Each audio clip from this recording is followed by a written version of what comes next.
കട്ടപ്പന ഇരട്ടക്കൊലപാതക കേസിൽ മുഖ്യപ്രതി നിതീഷിനെതിരെ ബലാത്സംഗ കേസും പീഡനക്കേസും 2016 മുതൽ നിരന്തരം പീഡിപ്പിച്ചുവെന്നാണ് പുതിയ കേസ്. ഗന്ധർവനാണ് പീഡിപ്പിക്കുന്നതെന്ന് വിശ്വസിപ്പിച്ചായിരുന്നു ബലാത്സംഗവും പീഡനവും നടത്തിയെന്നാണ് പരാതി.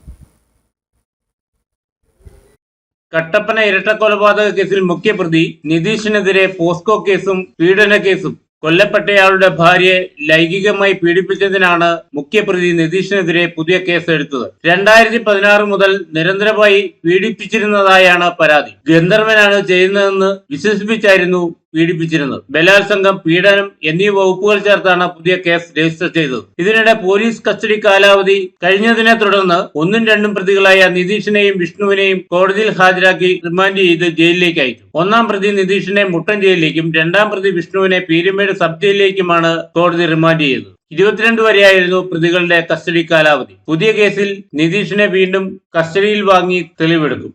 News bureau, Kattappana.